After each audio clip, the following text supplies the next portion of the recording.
nguzo kuu na muhimu katika mkakati huu wa miaka 10 ni pamoja na uelewa mpana wa kidijitali au digital literacy, tukilenga katika kuhakikisha wananchi wetu wanapata taarifa zenye maarifa ya matumizi sahihi ya huduma pamoja na mifumo ya kidijitali, elimu kuhusiana na usalama na ulinzi mtandaoni, lakini vile vile matumizi sahihi ya huduma za kidijitali.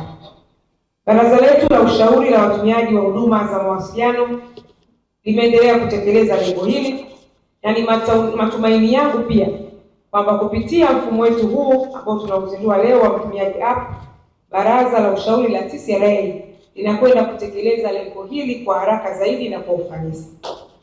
Ndugu zangu washiriki wote, tunaona namna gani sekta yetu ya mawasiliano inaendelea kukua kwa kasi, lakini tunaona namna ambavyo kumekuwa na ongezeko kubwa la watumiaji. Tumesikia takwimu mbalimbali za watumiaji wa huduma za mawasiliano ambao kwa mujibu wa taarifa iliyotolewa Disemba 2025 ambayo imekuwa ikitolewa mara kwa mara na mamlaka yetu ya mawasiliano Tanzania TCRA, inaonyesha kwamba hadi kufikia Disemba 2025 laini za simu zilizosajiliwa ni milioni 106.9 ikilinganishwa na laini za simu milioni 99.3 mwezi Septemba 2025.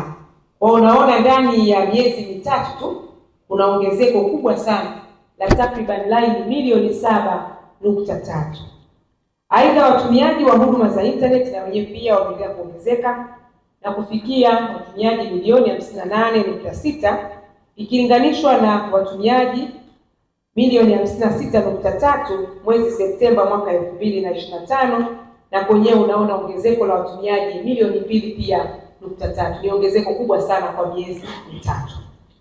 Ukuaji na ongezeko la huduma hizi unatokana na mipango thabiti na mazingira bora na wezeshi ambayo yamewekwa na serikali, kuwezesha uwekezaji, lakini vile vile kuwezesha upatikanaji wa huduma za mawasiliano na tehama hadi kufikia katika maeneo ya pembezoni pamoja na maeneo ya vijijini, maeneo ya mipakani, lakini pia maeneo mengine ya mazingira magumu ambayo hayana mvuto wa kibiashara. Mfumo unamwezesha mtumiaji kuingia kwenye mfumo kwa urahisi na kupata taarifa, elimu, kutoa maoni na kuwasilisha changamoto zake.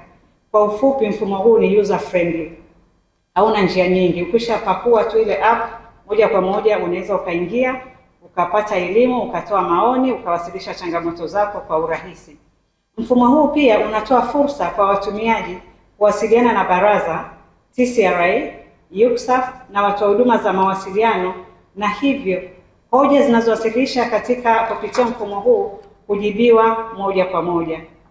Mfumo pia unatoa jukwaa la kusambaza taarifa zenye masuala muhimu ya watumiaji, kuelimisha na kuhamasisha kwa kupitia njia za video, picha na machapisho mbalimbali. Kasi hii ya ukuaji wa sekta imelifanya baraza kuweka mkakati wa kuhudumia watumiaji wengi kwa njia ya mfumo wa kidijitali, ikiwemo mtumiaji app, kwa ajili ya kutoa elimu, kusambaza taarifa, kuhamasisha na kupokea maoni yao ili kuboresha huduma za mawasiliano na hivyo kupunguza changamoto ambazo zinatokana na matumizi yasiyo sahihi ya huduma za mawasiliano.